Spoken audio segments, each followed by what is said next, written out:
ইসলামী আন্দোলন করে মাথায় টুপি দিয়া পূজা মণ্ডপে গিয়ে বসে আছে। কথা নাই, একটু বাস্তবতা বলতে হবে, আছে না নাই? আমি সবার কথাই বলি, বেইনসাফ করে কথা বলা যাবে না। বলে ইসলাম কায়েম করতে চায়, হিন্দুদের পূজা মণ্ডপে গিয়া উনি নৃত্য প্রদর্শন করছেন। নর্তকীদের শুধু নাচ গান দেখছে না, আবার পূজার মালা গলায় বহন করে বসে আছে। যে ব্যক্তি পূজার মালা বহন করে বলে আমি দেশে ইসলাম কায়েম করবো, আল্লাহর কসম ওর মতো মুনাফিক এদেশে একটাও নাই। কথা ঠিক কিনা চিল্লাই বলেন। আবার পূজা মণ্ডপে গিয়ে গতকালকে দেখেছি এক বড় নেতা বলে বেড়াচ্ছে যে বাংলাদেশে আমাদের কোনো ধর্মের পরিচয় থাকবে না, আমরা সব বাংলাদেশি, হিন্দু বৌদ্ধ মুসলমান খ্রিস্টান, পরিচয় নাকি একটা বাংলাদেশি। আচ্ছা প্রিয় ভাইরা, এ কেমন গাঁজাখুরি কথা? ডেট এক্সপায়ার গাঁজা না খাইলে এমন কথা কি বলা যায় নাকি? আমি বলতে চাই, কান খুলে শুনে রাখুন, অমুসলিম হিন্দুদের দুইটা ভোট পাওয়ার জন্য যারা বলেছ যে আমরা ধর্মের কোনো পরিচয় নাই, যেই ব্যক্তি ধর্মের পরিচয় নাই তার জন্মেরও পরিচয় নাই। কথা ঠিক কিনা চিল্লাই বলেন। সুতরাং অবৈধ সন্তানদের নেতৃত্বে মুসলিমদের দেশ চলবে না, একদম পরিষ্কার বার্তা। আমরা তাদেরকেই সাপোর্ট দেব যাদের কাছে ধর্মের পরিচয় সবার আগে। কথা ঠিক কিনা চিল্লাই বলেন। আলহামদুলিল্লাহ আলহামদুলিল্লাহি নাহমাদুহু ওয়া নাস্তাঈনুহু ওয়া নাস্তাগফিরুহু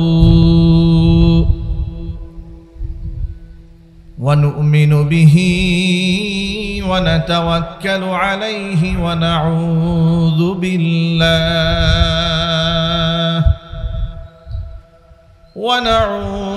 বিল্লাহি মিন শুরুরি আনফুসিনা ওয়া মিন سيئات أعمالنا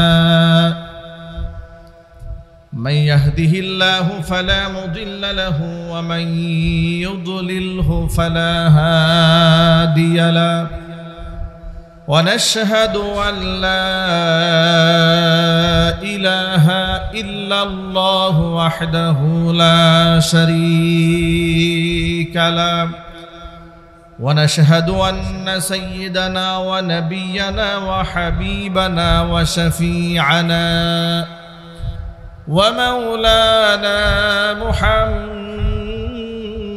محمدا عبده ورسوله الذي أرسله بالحق بشيرا ونذيرا وداعيا إلى الله بإذنه وسراجا منيرا أما بعد فأعوذ بالله من الشيطان الرجيم بسم الله الرحمن الرحيم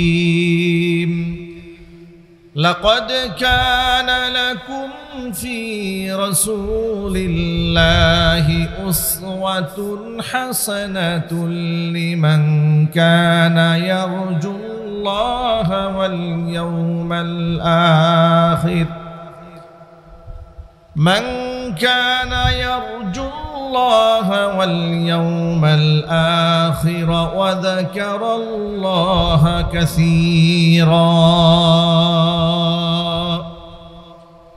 وقال تعالى في شان حبيبه ومحبوبه آمرا ومخبرا إن الله وملائكته يصلون على النبي يا أيها الذين آمنوا صلوا عليه وسلموا تسليما اللهم صل على محمد وعلى آل محمد كما صليت على إبراهيم وعلى آل إبراهيم إنك حميد مجيد اللهم بارك على محمد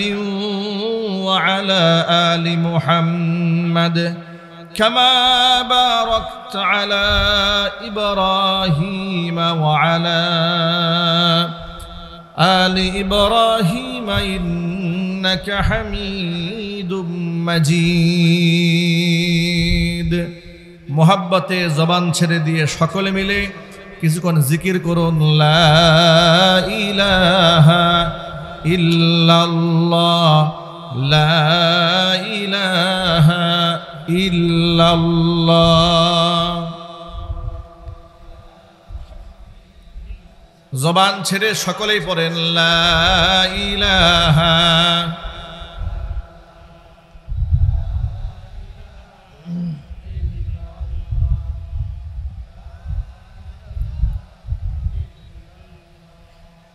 লা ইলাহা ইল্লাল্লাহ লা ইলাহা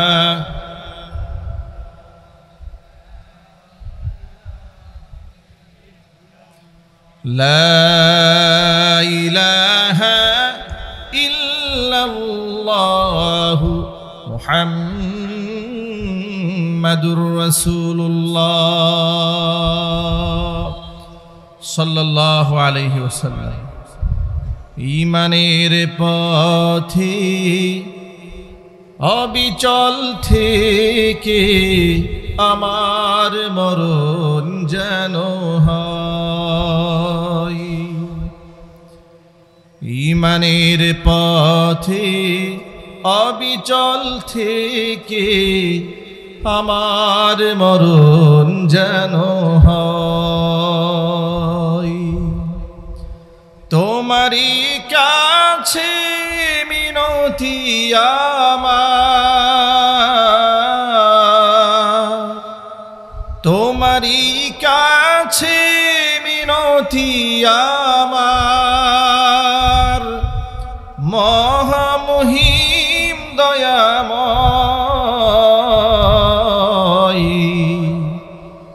ঈমানের পথে অবিচল থেকে আমার মরণ যেন হয় ঈমানের পথে অবিচল থেকে আমার মরণ যেন হয় সকলেই বলুন আল্লাহুম্মা আমিন ঐতিহ্যবাহী পঞ্চগড় জেলার অন্তর্গত তেঁতুলিয়া উপজেলার বুড়াবুড়ি বাজার দারুল উলুম ইসলামিয়া মাদ্রাসার হাফেজ ছাত্রদের পাগড়ি প্রদান উপলক্ষে আয়োজিত বার্ষিক ওয়াজ মাহফিলের শেষ অধিবেশনের সম্মানিত সভাপতি জনাব মোহাম্মদ তারেক হোসেন, চেয়ারম্যান ৫ নং বুড়াবুড়ি ইউনিয়ন পরিষদ, মোহতারাম সভাপতির নেক হায়াত আল্লাহ তাআলা দারাজ করেন।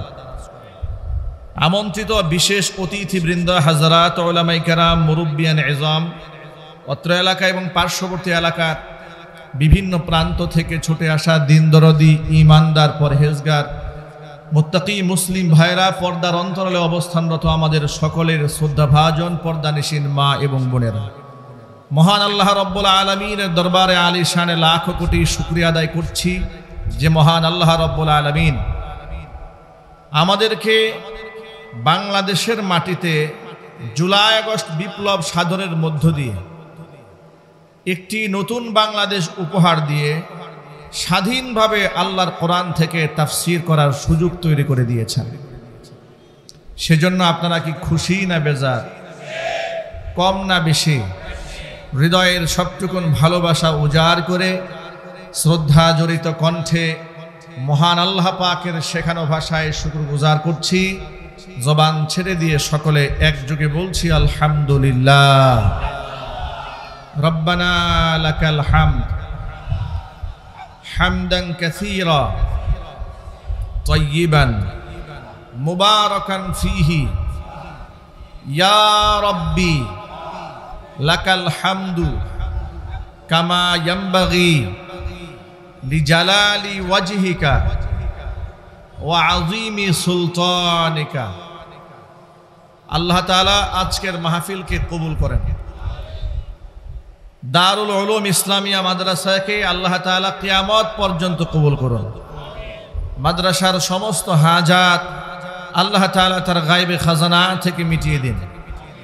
অক্লান্ত পরিশ্রম করে এই জান্নাতের বাগান যারা সাজিয়েছেন, দূরদরাজ থেকে শোনার জন্য যারা এসেছেন, আজকের মাহফিলের ওসিলা করে আল্লাহ তাআলা সকলকে পরিপূর্ণ হেদায়েত নসিব করুন। অত্র এলাকার সমস্ত মুর্দেগানের কবরে আযাব আল্লাহ তাআলা কিয়ামত পর্যন্ত বন্ধ করে দিন। কাল হাসরের কঠিন ময়দানে আজকের এই আয়োজন আল্লাহ তাআলা আমাদের সকলের নাজাতের জরিয়া হিসেবে কবুল করুন। প্রিয় বন্ধুগণ, হেদায়েত দেওয়ার মালিককে একটু প্রাণ খুলে জবান ছেড়ে উচ্চ কণ্ঠে আওয়াজ দিয়ে বলুন, হেদায়েত দেওয়ার মালিককে। পৃথিবীর কোনো আলেম কি হেদায়েত দেওয়ার মালিক?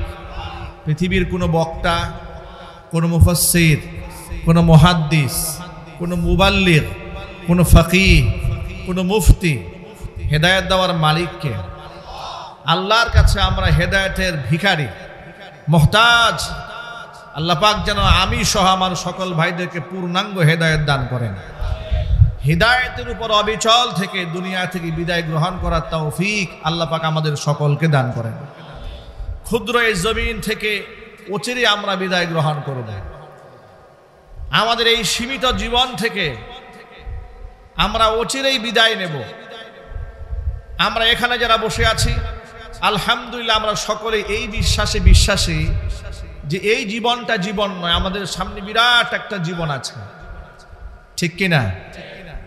আমরা বিশ্বাস করি এই জগৎটাই জগৎ নয়, এরপরে একটা জগৎ আছে, সেই জগতের নাম হচ্ছে আলমে বারজাখ, কবরের জীবন। সেখানে সওয়াল জবাব হবে, প্রশ্নোত্তর পর্ব হবে। এই বিশ্বাস কি আপনাদের আছে? এরপরে আলমে মাহশার, ময়দানে মাহশার, হাসরের দিন, যেদিন আমাদেরকে উত্থিত করা হবে। এই কথাগুলো যখন ১৫০০ বছর আগে নবী করিম সাল্লাল্লাহু আলাইহি ওয়াসাল্লাম কুফফারে কুরাইশদের মাঝে বলে বেড়াতেন, তখন তারা অবাক বিস্ময়ে বলতো, আইদা মিথনা ওয়া কুন্না তুরাবা, আমরা যখন মরে যাব, এরপরে মাটি হব, ইজামান, এরপরে হাড্ডি সার হয়ে যাব, আইন্না লামাবউসুনা খালকান জাদীদা, আমাদেরকে আবার নতুন করে সৃষ্টি করা হবে, এটা কোনো কথা হলো নাকি? মাটির সাথে মিশে গেলাম তো শেষ হয়ে গেলাম, নিশ্চিহ্ন হয়ে গেলাম, আবার পুনরুত্থান হবে। তো আল্লাহ আবার আমাদেরকে জমা করবেন কি করে? আমরা যখন মাটির সাথে মিশে যাব, আল্লাহ পাক আমাদেরকে কি করে জমা করবেন? আল্লাহ পাক ময়দানে মাহশারে মানুষদেরকে কি করে জমা করবেন? এর বেশ কিছু উপমা দৃষ্টান্ত পৃথিবীবাসীকে আল্লাহ পাক যুগে যুগে দেখিয়েছেন, কিন্তু আমাদের চোখের সামনে এমন বাস্তব উপমা দেখাবার কোনো প্রয়োজন নেই। কোরআনে আছে, হাদিসে আছে, আমরা আল্লাহ রাসূলের জবান থেকে জেনেছি, হাদিস সূত্রে জানতে পেরেছি পরকাল আছে। পরকাল আছে না দেখে এমন বিশ্বাস করি, আমি আমার চোখ দিয়ে দেখলে যতটুকু বিশ্বাস হতো, আমার চোখের দেখা ভুল হতে পারে, কিন্তু পরকাল আমি এমন বিশ্বাস করি যে বিশ্বাসে কোনো ভুল হতে পারে না। কথা ঠিক নেবে? ঠিক জোরে বলে। ইমামদারদের বিশ্বাস তো এরকম। আপনারা এক বাক্যে জবাব দিয়ে বলুন তো, আমরা কি আল্লাহকে দেখেছি? একটু জোরে আওয়াজে বলুন। এই পৃথিবী থেকে আল্লাহকে দেখা কি সম্ভব? না, কখনো সম্ভব না। কোরআন মাজিদ আল্লাহ তাআলা বলেছেন, লা তুদরিকুহুল আবসার ওয়া হুয়া ইউদরিকুল আবসার ওয়া হুয়াল লাতীফুল খাবীর। পৃথিবীতে যত চোখ আছে আর চোখের যত লেন্স আছে, দৃষ্টি শক্তি আছে, সমস্ত দৃষ্টি শক্তি একত্রিত করেও আমি আল্লাহ পাক এত মহান, এত বড়, তাদের দৃষ্টি সীমানার ভিতরে আমি আল্লাহকে তারা ধারণ করতে সক্ষম হবে না। ওয়া হুয়াল লাতীফুল খাবীর, কিন্তু আমি আল্লাহ তাআলা সূক্ষ্ম দ্রষ্টা, মানুষের একেবারে আভ্যন্তরীণ খবর আমার কাছে আছে, খবীর মোটা দাগের খবরও আমার কাছে আছে। চিৎকার দিয়ে বলেন সুবহানাল্লাহ।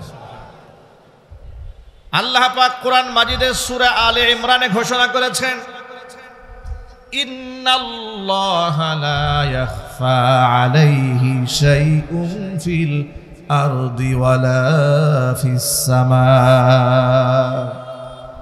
আসমান জমিনে আল্লাহর অগোচরে, আল্লাহর দৃষ্টির বাহিরে কিছুই নাই, সকল কিছুকে আল্লাহ পাক ইহাতা করে রেখে দিয়েছেন। জোরে জোরে বলেন সুবহানাল্লাহ। আল্লাহ পাককে দেখা সম্ভব হবে না পৃথিবী থেকে। নবী মূসা কালিমুল্লাহ আল্লাহর কাছে আবদার জানিয়েছিলেন, ইতিহাস সকলের জানা, তুর পর্বতে তিনি যেতেন, রবের সাথে কথোপকথন করতেন, আল্লাহর সাথে কথা বলার নিয়ামত তাকে দান করেছিলেন। এই জন্য তার উপাধি হচ্ছে কালিমুল্লাহ, আল্লাহর সাথে কথোপকথনকারী। এই নিয়ামত আল্লাহ পাক তাকে কেন দান করলেন শোনেন। ছোট্টবেলায় ফেরাউন নবী মূসাকে অগ্নি পরীক্ষার মধ্যে ফেলে দিয়েছিল। ফেরাউনের কোলে উঠে শিশু নবী মূসা এত জোরে আঘাত করেছিলেন, ফেরাউন তাকে সন্দেহ করে আসিয়াকে বলেছিল, আসিয়া রে, জনৈক জ্যোতিষী গণক আমাকে বলেছিল বনী ইসরাইল সম্প্রদায়ের কোনো একটা যুবকের হাতে আমার মৃত্যু হবে। আমার তো এই ছোট্ট নাবালেক বাচ্চা দেখে সন্দেহ হয়, না জানি আমার দুশ্মন এই ছেলেটাই নাকি হয়ে যায়। মা আসিয়া বলেছিলেন, আপনি কি পাগল নাকি? কুলে কাখে করে দুধের বাচ্চাকে আমি আমার মাতৃ স্নেহ দিয়ে বড় করেছি, আপনি পিতার স্নেহ দিয়েছেন, যদিও আপনি তাকে ভালোবাসেন নাই, মহাব্বত করেন নাই, কুলে নেন নাই, কিন্তু বাবা হিসেবে সে আপনাকে জানে, মা হিসেবে আমি আসিয়াকেই জানে। আপনার জানি শত্রু সে কি করে হবে? ফেরাউন চৌকস ছিল, এত বড় শাসক, বুদ্ধি শুদ্ধি নাই মাথায়। কি বলেন আপনারা? একটু জোরে বলতে হবে তো। সে জালেম ছিল, কিন্তু জালেম হলে জালেমদের বুদ্ধি থাকে না।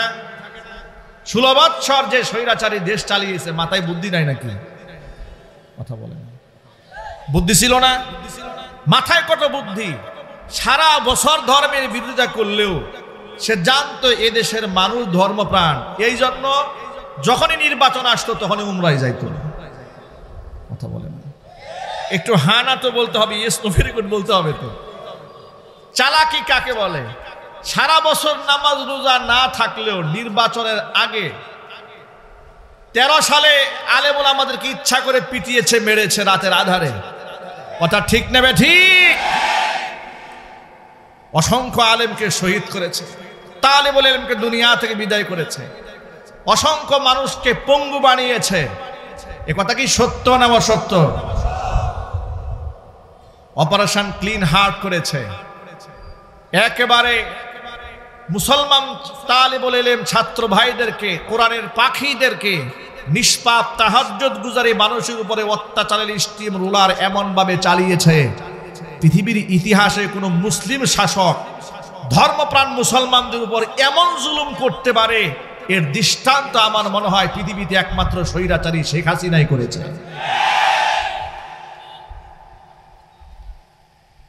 13 সালে একদিক থেকে নাটকীয় কায়দা আলেমদেরকে হত্যা করলো, জবাই করলো, খুন করলো, আবার নির্বাচনের আগ মুহূর্তে ওই সমস্ত আলেমদের সিম্পিতি হাসিল করার জন্য কওমি সনদের স্বীকৃতি দিয়া হুজুরদেরকে ঠান্ডা বানায়া দিল। কথা ঠিক কিনা জোরে বলেন? সেখানে তো একজন বলেই ফেললেন, আপনি হচ্ছেন কওমি জননী। মনে রাখবেন, আজকে একটা কথার ভুল আপনাদেরকে ভাঙায় দেই। এই কওমি অঙ্গন থেকে একজন ব্যক্তি কওমি জননী আখ্যা দিয়েছিল বলে বাংলাদেশের অনেক ইসলামপন্থী লোকেরা আমাদেরকে টিটকারি মারে, আমাদেরকে উপহাস করে বলে, কেন আপনারাই না কওমি জননী বানিয়েছিলেন। মনে রাখবেন, যিনি কওমি জননী বানিয়েছেন এই দায়ভার পুরা কওম কেন গ্রহণ করতে যাবেন? এটা একান্ত তিনি তার নিজস্ব পলিসিতে তাকে কওমি জননী উপহার দিয়েছিলেন, উপাধি দিয়ে তিনি বাইতুল মুকাররমের মিম্বারটা দখল করেছিলেন। কথা ঠিক নেবে ঠিক? এই দায়ভার একমাত্র তাকেই বহন করতে হবে। এদেশের কওমি উলামারা এই শহীদাচের আমলে অনেক মাজলুম হয়েছে। কথা ঠিক না যদি বলেন? আমি কেন কথাটা বললাম যে ওর মাথায় বুদ্ধি আছে না বুদ্ধি নাই? আওয়াজ দিয়ে বল, বুদ্ধি নাই? কত বুদ্ধি দেখেন। যখন কওমি আলেমদেরকে হত্যা করে জেলখানায় নিয়ে যায়, জরিমানা করে, বছরের পর বছর আয়না ঘরে আটকায় রাখে, তখন আবার আলিয়াপন্থী আলেমরা যেন নাখোশ না হয়ে যায়, তাদেরকে বুঝায় এরা হচ্ছে কওমি, তোমরা তো আলিয়ার লোক, অতএব ওদেরকে মারি, তোমাদেরকে তো সরকারি ফ্যাসিলিটিস দিচ্ছি, তোমরা কথা বলবো না, চুপ হয়ে যাও।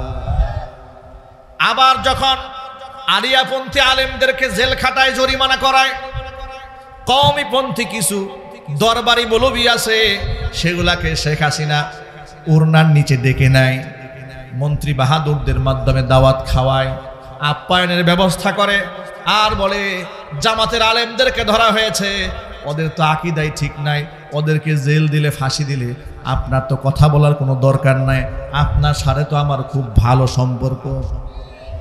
কথা ঠিক কিনা জুড়ে বলেন? যার দরুন কখনো কখনো কওমিপন্থী কিছু আলেমদেরকে নিজের পক্ষে রেখেছে, বাকি আলেমদেরকে নির্যাতন করেছে। আবার কখনো কখনো আলিয়াওয়ালাদেরকে নির্যাতন করেছে, কওমি কিছু আলেমদেরকে পক্ষে রেখেছে।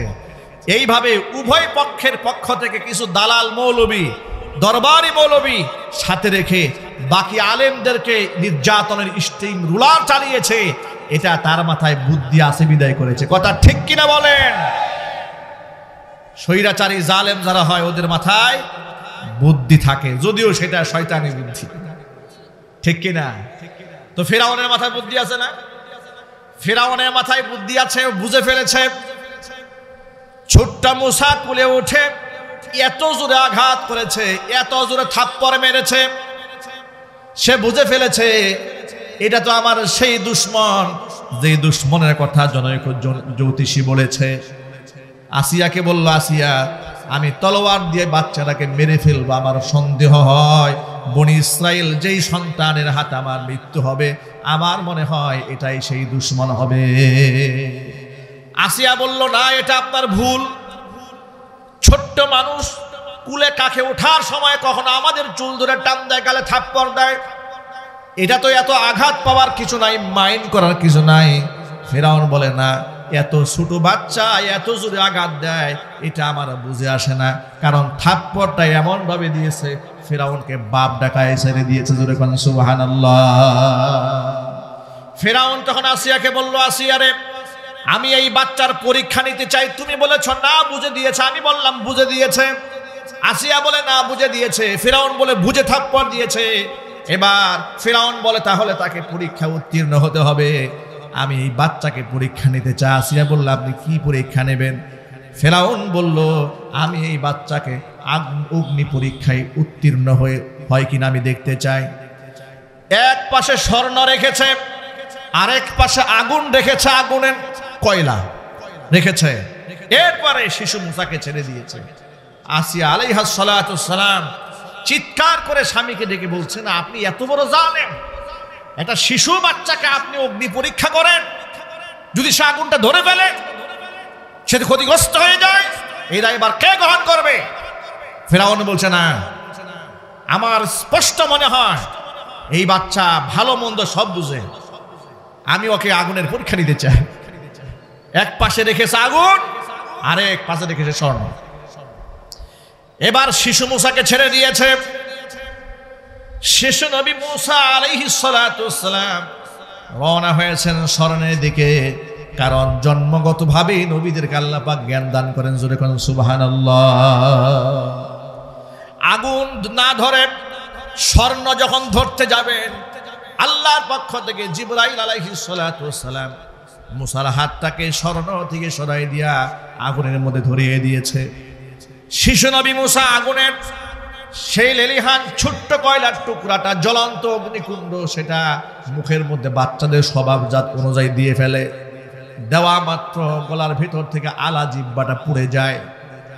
এবার আসিয়া চিৎকার করে কান্নায় ভেঙে পড়েন, আপনি আমার কলিজার টুকরা সন্তানকে এত বড় কঠিন শাস্তি দিয়েছেন, আপনি বড় জালেম, আপনি তার উপর অন্যায় করেছেন। ফেরাউন কিছু সময়ের জন্য আশ্বস্ত হলো যে আসলে আমার একটু ভুল হয়ে গেছে, কিন্তু এটাই ছিল আল্লাহ পাকের মহা পরিকল্পনা। আল্লাহ রব্বুল আলামিন শিশু নবী মুসার শিশুকালে অগ্নি পরীক্ষা দেওয়ার কারণে এই যে আলা জিহ্বা পুড়ে গেল, কথা বলতে তার কষ্ট হতো, বড় হওয়ার পরে কণ্ঠের মধ্যে একটা জড়তা হয়ে গিয়েছিল।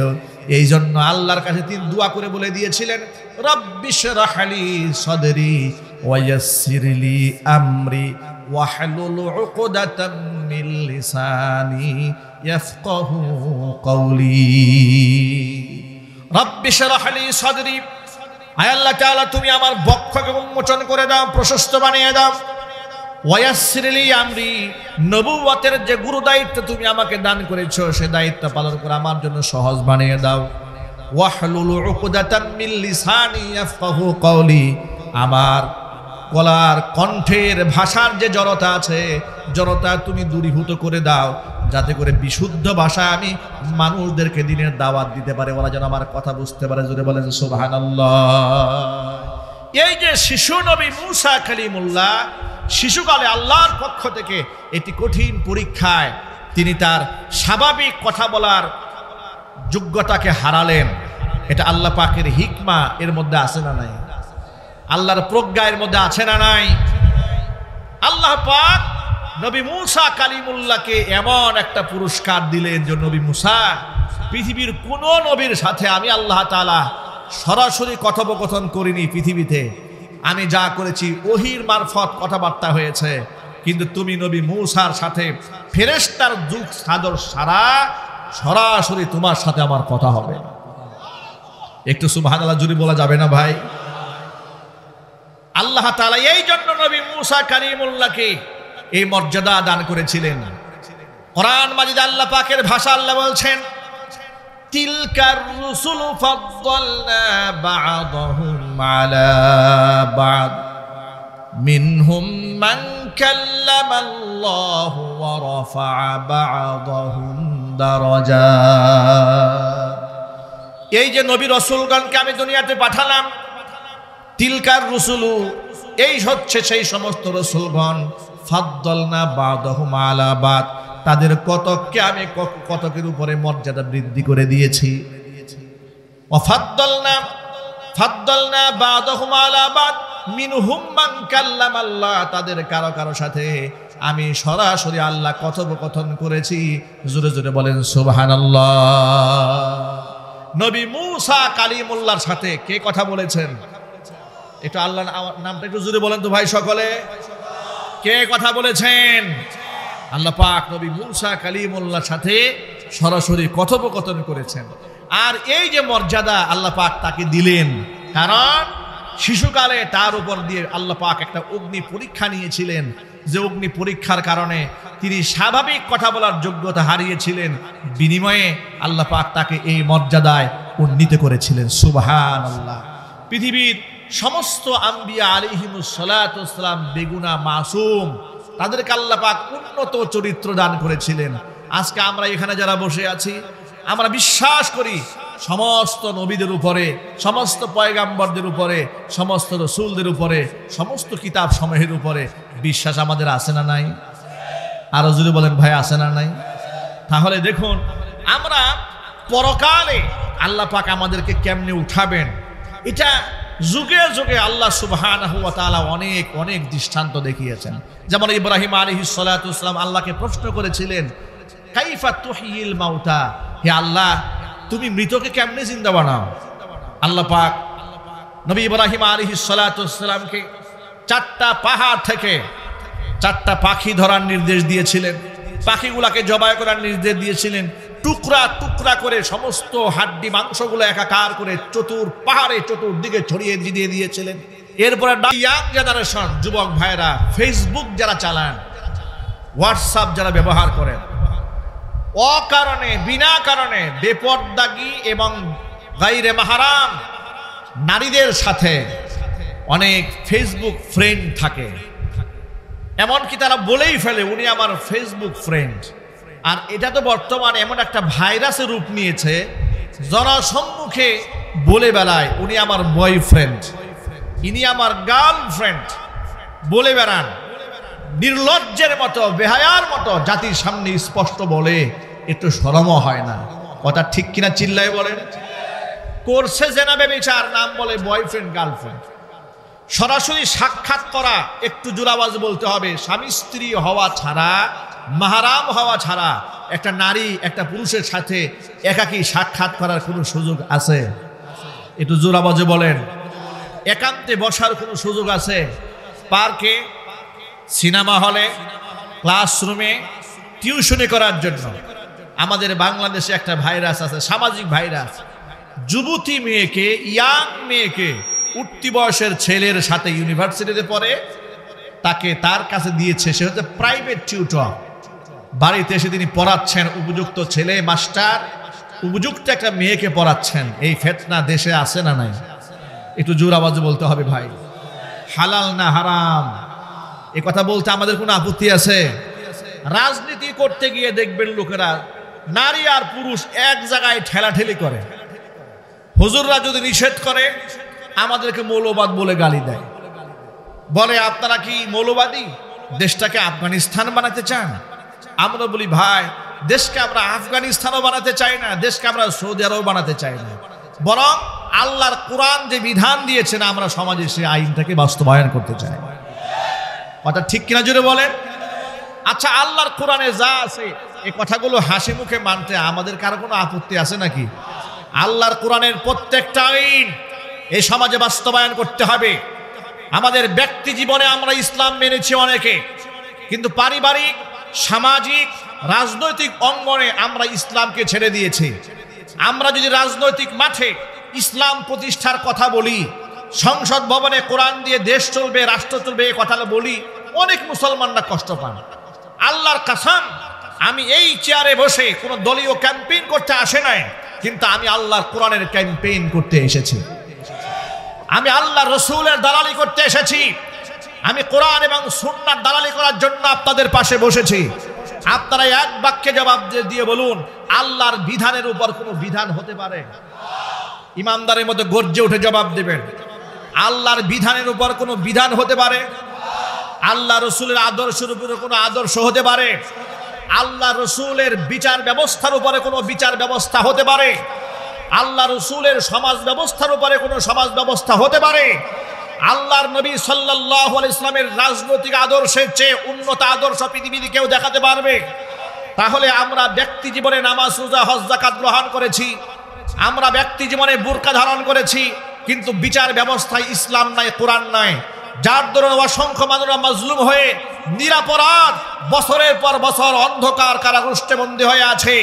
আমরা বলতে চাই, আল্লাহর কসম, এই পৃথিবীতে আল্লাহর কোরআন যতদিন প্রতিষ্ঠা না হবে ততদিন পর্যন্ত এই জাতির মুক্তি মিলবে না। এই জন্য আল্লাহর কোরআন জাতীয় সংসদ পর্যন্ত যে কোনো মূল্যে পৌঁছে দেওয়ার জন্য সম্মিলিত প্রচেষ্টার কোনো বিকল্প নেই। রাজি আছেন কারা কারা? দুহাত দেখতে চাচ্ছি।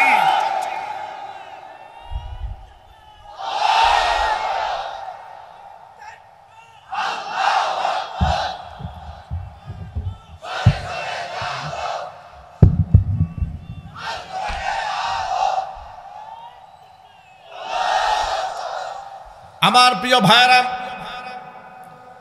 রাজনৈতিক স্বার্থে ধর্মকে জলাঞ্জলি দেওয়া যাবে না, ঠিক কিনা বলেন? একটু জোর আওয়াজে বলেন। আচ্ছা, আপনাদের কাছে আমার ছোট্ট একটা প্রশ্ন, আগে কি আমার রাজনৈতিক দলীয় পরিচয় নাকি ধর্মের পরিচয়? আমার ধর্মের পরিচয় বড় নাকি রাজনৈতিক পরিচয় বড়? ধর্মের পরিচয় বড়। কার কার কাছে আমি দুহাত দেখতে চাচ্ছি। ধর্মের পরিচয় সবার আগে। আল্লাহকে দেখান, আল্লাহ যেন হাতগুলো কবুল করেন। জোরে করেন আমিন। হাত নামান, হাত নামান। এখন ধর্মের পরিচয় যদি আগে থাকে, দলীয় পরিচয় যদি পরে থাকে, তাহলে দল মেনটেন করতে গিয়া কেন আপনি ধর্মকে ছোট করেন? আজকে আমাদের সমাজের কিছু বড় বড় নেতা ধর্মকে এমন ভাবে খাটো করে। কয়েকদিন আগে দেখেছি গোটা বাংলাদেশে বিভিন্ন রাজনৈতিক নেতৃবৃন্দরা পূজা উপলক্ষে হিন্দুদেরকে শুভেচ্ছা দেওয়া শুরু করে দিয়েছে। এ কি ট্র্যাডিশন চালু হয়েছে? আমার বুঝে আসে না, ইসলামী আন্দোলন করে মাথায় টুপি দিয়া পূজা মণ্ডপে গিয়ে বসে আছে, কথা নাই। একটু বাস্তবতা বলতে হবে, আছে না নাই? আমি সবার কথাই বলি, বেইনসাফ করে কথা বলা যাবে না। বলে ইসলাম কায়েম করতে চায়, হিন্দুদের পূজা মণ্ডপে গিয়া উনি নৃত্য প্রদর্শন করছেন। নর্তকীদের শুধু নাচ গান দেখছে না, আবার পূজার মালা গলায় বহন করে বসে আছে। যে ব্যক্তি পূজার মালা বহন করে বলে আমি দেশে ইসলাম কায়েম করবো, আল্লাহর কসম ওর মতো মুনাফিক এদেশে একটাও নাই। কথা ঠিক কিনা চিল্লাই বলেন।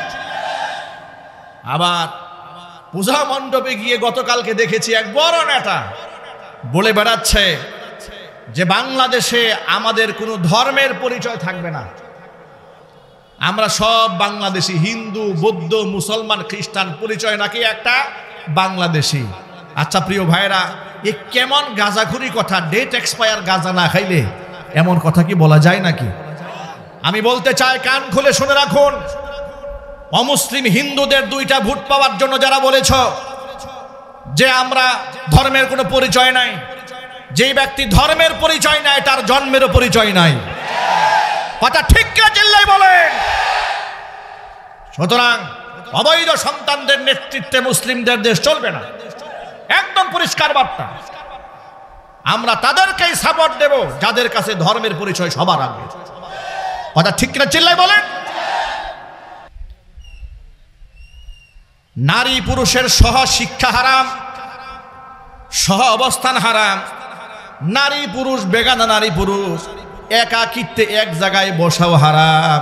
এটা আমি বানাই বলি নাই, ১৫০০ বছর আগে এই ঘোষণা বিশ্বনবী মুহাম্মদ রাসূলুল্লাহ সাল্লাল্লাহু আলাইহি ওয়াসাল্লাম দান করেছেন। হাদিস থেকে একটুখানি শোনাই।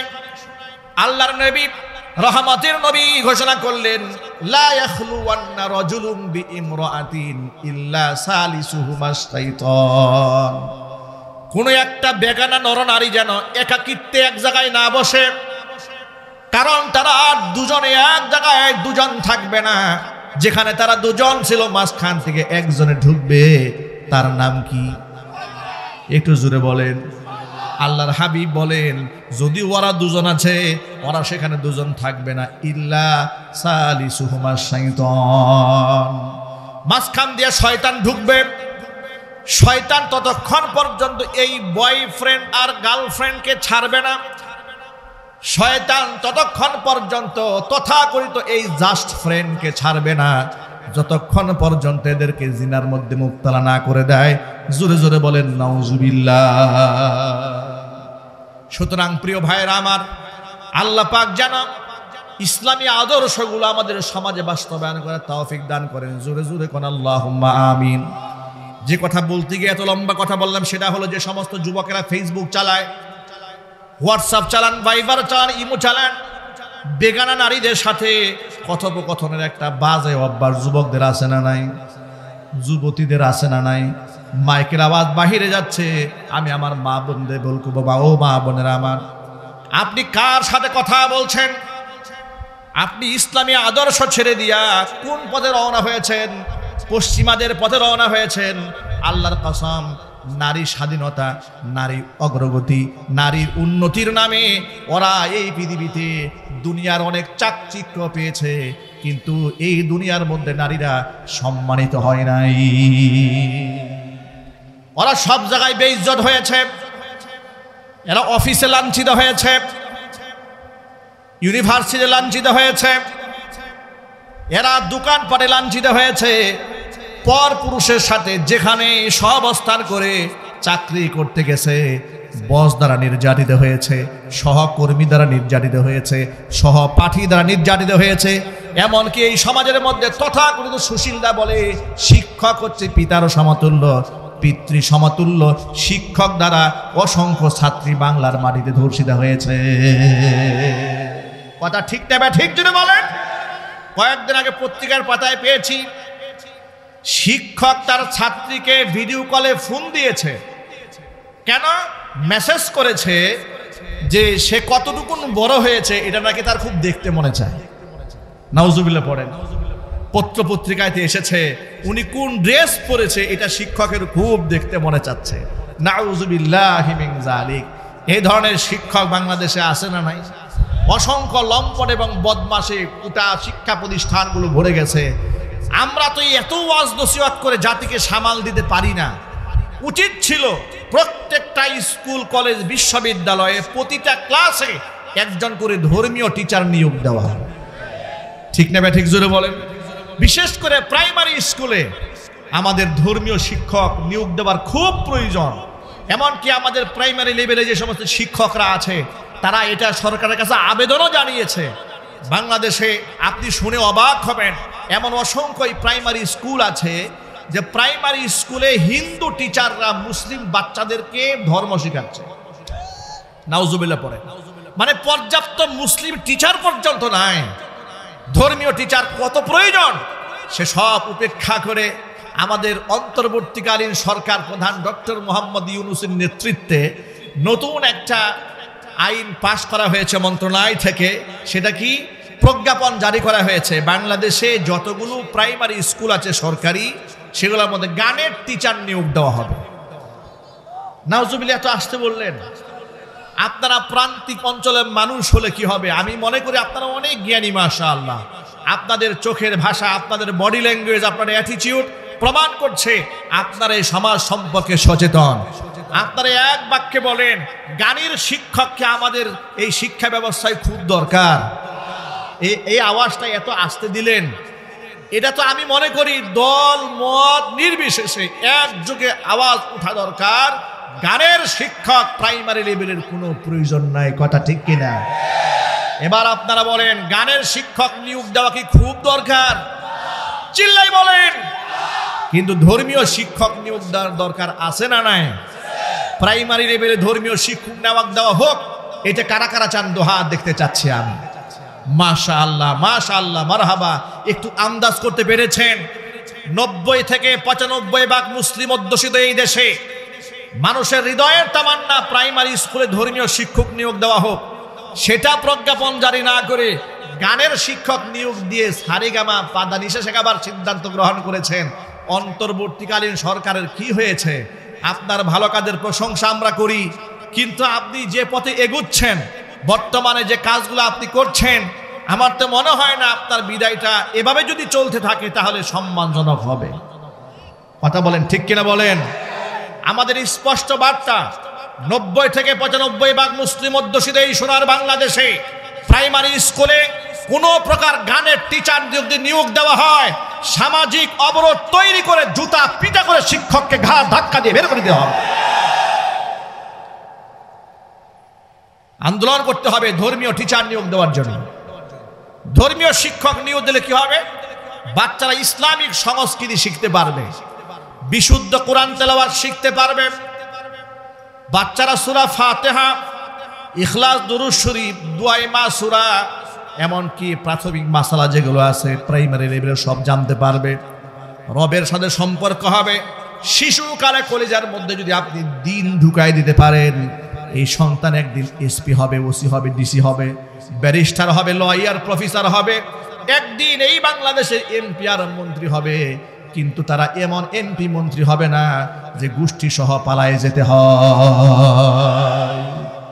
ইনসাফগার হবে তারা। আর এটা তখনই সম্ভব হবে আল্লাহর কোরআনের নূর যদি সিনার মধ্যে ঢুকায় দেওয়া যায়। এই জন্য আমি অন্তর্বর্তীকালীন সরকার প্রধানের কাছে আহ্বান জানাই, এটা মুসলমানদের ঐক্যবদ্ধ দাবি, আইন পরিবর্তন করেন, ডিসিশন চেঞ্জ করেন, প্রজ্ঞাপন আপনি চেঞ্জ করে ফেলেন। এই দেশে গানের শিক্ষকের জন্য কোনো প্রকার আন্দোলন না হওয়ার পরে আপনি গানের শিক্ষক নিয়োগ দেন, অথচ ধর্মীয় শিক্ষকের ব্যাপারে আন্দোলন হয়েছে।